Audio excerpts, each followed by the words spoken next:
Indonesia memiliki banyak cerita rakyat. Salah satu cerita rakyat yang terkenal adalah Nyi Roro Kidul.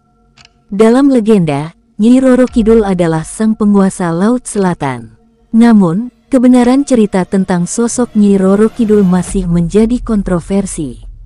Menurut cerita yang beredar, Nyi Roro Kidul adalah seorang putri cantik bernama Kandita, putri kerajaan Pakuan Pajajaran. Kecantikannya sungguh tidak tertandingi oleh siapapun pada masa itu. Bahkan karena kecantikannya, ia juga dijuluki sebagai Dewi Srengenge, yaitu matahari yang indah. Cerita versi lainnya mengatakan bahwa Nyi Roro Kidul adalah keturunan langsung Raja Airlangga dan juga merupakan keturunan Raja Kediri Jayabaya. Legenda Nyi Roro Kidul dikutip dari buku berjudul Kumpulan Cerita Rakyat Nusantara Terpopuler yang ditulis oleh Lia Nuralia dan Lim Imaduddin. Nyi Roro Kidul adalah anak dari Raja Prabu Siliwangi dari Kerajaan Pakuan Pajajaran. Ibunya adalah Permaisuri Kinasih, permaisuri yang paling disayangi oleh Prabu Siliwangi. Nyi Roro Kidul yang semula bernama Putri Kandita, memiliki paras cantik melebihi ibunya. Oleh karena itu, tidak heran Kandita menjadi putri kesayangan ayahnya. Sikap Prabu Siliwangi tersebut menumbuhkan kecemburuan antara Selir dan putra-putri raja lainnya. Akhirnya, mereka bersekongkol untuk menyingkirkan Kandita dan ibunya. Singkat cerita, Kandita dan ibunya terserang penyakit yang tidak dapat disembuhkan. Semula mereka dikucilkan lalu diusir dari istana atas perintah Prabu Siliwangi karena desakan Selir dan putra-putrinya. Putri Kandita dan Permaisuri pergi berkelana menuju selatan wilayah kerajaan. Dalam perjalanan, Permaisuri meninggal dunia. Dalam pengembaraannya, Putri Kandita tiba di sebuah aliran sungai. Tanpa ragu, ia menikmati air sungai sepuas hatinya. Ia menyusuri aliran sungai ke arah hulu dan menemukan beberapa mata air yang menyembur deras. Lantas, ia berendam. Dengan kesendiriannya, ia menetap di dekat sumber air panas dan melatih olah kanuragan.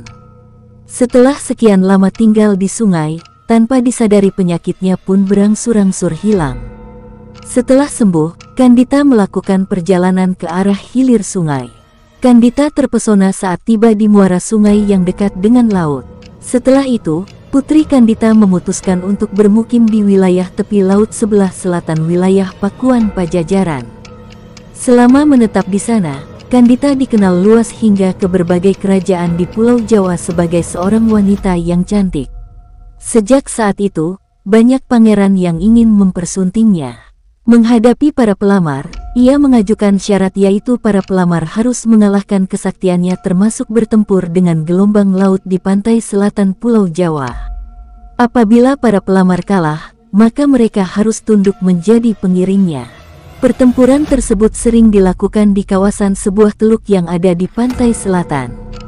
Putri Kandita bisa menguasai gelombang laut selatan sehingga mendapat gelar Ratu Nyi Roro Kidul yang artinya Ratu Penguasa Pantai Selatan. Mitos Nyi Roro Kidul dikutip dari buku berjudul Kumpulan Kisah Nyata Hantu di 13 Kota yang ditulis oleh Argo Wikanjati. Terdapat kepercayaan bahwa jika orang hilang di pantai Parangtritis, maka orang tersebut hilang karena diambil oleh Nyi Roro Kidul. Nyi Roro Kidul sering dikaitkan dengan larangan menggunakan baju berwarna hijau di pantai selatan.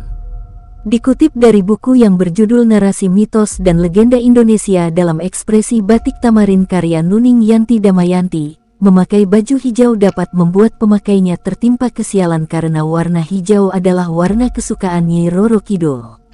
Oleh karena itu, tidak ada yang boleh menggunakan warna tersebut di sepanjang pantai selatan Jawa.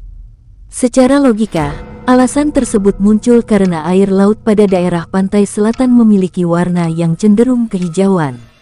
Sehingga apabila korban tenggelam menggunakan pakaian hijau, maka akan sulit ditemukan. Jangan lupa like, komen, dan subscribe ya teman-teman. Jangan lupa share ke teman-teman kalian juga.